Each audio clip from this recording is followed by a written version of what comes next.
ओशो रजनीश ने इंसान का मन आखिर क्यों नहीं भरता और आखिर क्यों मनुष्य अपने पास जो है उसमें खुश नहीं होकर जो उसके पास नहीं है उसकी अपेक्षा करता है, इसे समझाते हुए एक बहुत ही प्यारी कथा ओशो ने सुनाई है।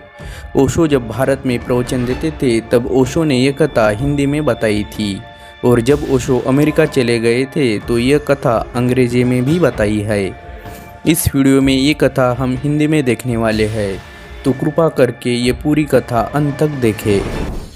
एक विसापुर नाम का बहुत ही बड़ा नगर था। नगर बहुत ही संपन्न था। उस नगर के हर एक व्यक्ति के पास में बहुत ही ज़्यादा धन, पैसा, सोना इत्यादि की कोई कमी नहीं थी। विसापुर नाम के नगर के सारे लोग बहुत खुश रहते थे और दान धर्म भी करते थे, क्योंकि उनके पास में पैसे की कोई कमी नहीं थी। और इस हरे भरे विसापुर साम्राज्य का सम्राट था सम्राट शकील। सम्राट शकील बहुत ही दानशूर और पराक्रमी था। सम्राट शकील ने कई छोटे मोटे राज्यों पर आक्रमण करके उन राज्यों का सारा खजाना अपना राज्य विसापुर के तिजोरियों में जमा किया था। एक दिन सुबह एक ऋषि नाम के फकीर का विसापुर नगर में आना हुआ। वह फकीर आते ही सीधा राज दरबार की तरफ जाने लगा। राज दरबार के प्रवेश द्वार पर जाकर वह सम्राट शकील के सिपाहियों से आग्रह कर रहा था कि उसे राज दरबार के अंदर प्रवेश दिया जाए। उसे सम्राट शकील से मिलना है। सम्राट के सिपाहियों ने सोचा, दिखने में तो यह फकीर लग रहा है और इसका सम्राट शकील से क्या काम होगा। वह सैनिक उस फकीर से बोले कि आपका सम्राट शकील के साथ में क्या काम है, हमें बताइए, हम आपका संदेश सम्राट शकील तक पहुंचा देते हैं। और अगर आपको भूख लगी है या खाना चाहिए या कुछ भिक्षा चाहिए या अगर आपको पैसे की ज़रूरत है तो आप हमें बताइए, हम आपको ये सब सारी चीज़ें दे सकते हैं। इतनी छोटी चीज़ों के लिए सम्राट को परेशान करने की कोई ज़रूरत नहीं है। लेकिन वह फ़कीर अपनी जिद पर अड़ा रहा और सिपाहियों से बोल रहा था कि नहीं, मुझे कुछ नहीं चाहिए, मुझे सम्राट शकील से ही मिलना है। और वह फ़कीर उन सिपाहियों के साथ में झगड़ा करने लगा, लेकिन वह सिपाही उस फकीर को राज दरबार के अंदर प्रवेश नहीं दे रहे थे। सम्राट शकील सुबह के वक्त में अपने विसापुर नगर में हर रोज नगर का हालचाल देखने के लिए सुबह नगर घूम के आता था। सम्राट नगर घूम के अपने राज दरबार में जब वापस आ रहा था तब उसने राज दरबार के प्रवेश द्वार पर यह सैनिकों का और उस फकीर का झगड़ा देखा। सम्राट शकील ने उसके सैनिकों को कहा कि ठीक है, उस फकीर को राज दरबार के अंदर प्रवेश दे दो। सम्राट ने उस फकीर से कहा कि कहिए, मैं आपकी क्या सेवा कर सकता हूँ। वह फकीर सम्राट शकील से बोला, मुझे ये मेरा भिक्षा पात्र भरकर मुझे भिक्षा चाहिए। सम्राट शकील हंसने लगा और उस फकीर को बोला, इतने साधारण काम के लिए आप मेरे पास क्यों आए, मेरे सैनिक ही आपको दान दे देते।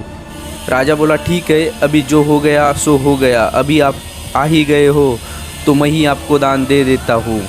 सैनिक तो आपको खाली धान या पैसों से आपका भिक्षा पात्र भर देते, लेकिन अभी आप मेरे पास आ ही गए हो तो मैं आपको ये आपका भिक्षा पात्र सोने से भर दूंगा। वह फकीर हंसने लगा और सम्राट शकील को बोला, लेकिन मेरे को मेरा ये भिक्षा पात्र भरकर चाहिए। वो फकीर बोला, मैंने तेरे जैसे आज तक बहुत सम्राट देखे हैं, लेकिन कोई भी सम्राट इस भिक्षा पात्र को नहीं भर सका है। सम्राट शकील सहित सारे दरबारी उस फकीर के ऊपर हंसने लगे। उसे बोल रहे थे, शायद आपको पता नहीं कि आप किसके सामने खड़े हो। सम्राट शकील के पास में विसापुर नगर का सारा खजाना पड़ा हुआ है, उसमें से आपका यह छोटा सा भिक्षा पात्र भरना कौन सी बड़ी बात है। सम्राट शकील ने उसके सैनिकों को कहा कि यह फकीर का भिक्षा पात्र लेकर जाओ और उसमें सोना हीरे भर कर लाओ। सिपाही उस फकीर का भिक्षा पात्र सोने से भरने लगे, लेकिन जैसे ही वह भिक्षा पात्र भरने को आता था वह फिर से खाली हो जाता था। यह ऐसा बहुत बार हुआ। आखिर उन सिपाहियों ने सम्राट शकील को बुलाया और सब सम्राट शकील को बताया, लेकिन सम्राट शकील बोला, मैंने उस फकीर को उसका भिक्षा पात्र भर कर देने का वचन दिया है और मेरा वचन ही है शासन। सिपाही फिर से उस भिक्षा पात्र में सोना हीरे डालने जा रहे थे और जैसा ही वो भरने को आ जाए तो फिर वह खाली हो जाता था। दोपहर हो गई, सांझ हो गई। सम्राट शकील के सोने और हीरे के कमरे खाली होते जा रहे थे, लेकिन वह भिक्षा पात्र नहीं भर रहा था।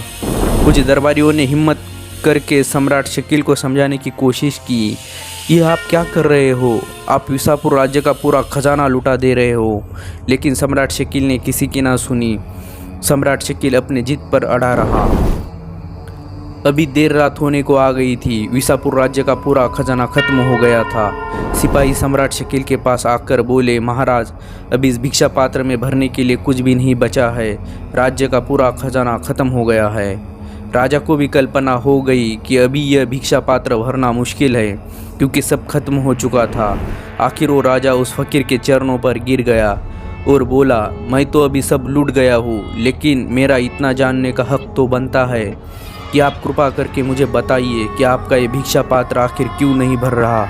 आखिर आपके भिक्षा पात्र में ऐसा क्या राज है। वो फकीर मुस्कुराते हुए सम्राट शकील को बोला, तू नहीं, इस पृथ्वी का कोई भी बड़ा से बड़ा सम्राट या कोई भी साधारण व्यक्ति भी इस भिक्षा पात्र को भर नहीं सकता, क्योंकि ये भिक्षा पात्र है वह मैंने किसी साधारण धातु से नहीं बल्कि इंसान के मन से बनाया है।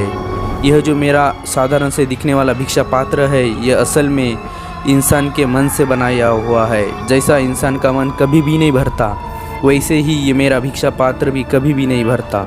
दोस्तों, ये कहानी बताने का ओशो का यह उद्देश्य था कि हमारा मनुष्य का मन है वह कभी भी जो हमारे पास है उसमें खुश नहीं रहता, जो हमारे पास नहीं है उसमें ही हमारा मन अटका रहता है। मनुष्य का मन हमेशा ही थोड़ा और के चक्कर में पड़ जाता है। मनुष्य अपने जीवन में कितना भी धन कमा ले या संपत्ति कमा ले, उसका मन हमेशा ही और की लालसा करता है, और इस थोड़ा और की लालसा में हम ये मनुष्य जीवन व्यर्थ गवा देते हैं। दोस्तों, आपको ये कहानी कैसे लगी कमेंट में ज़रूर बताइए। पूरा वीडियो देखने के लिए बहुत बहुत धन्यवाद।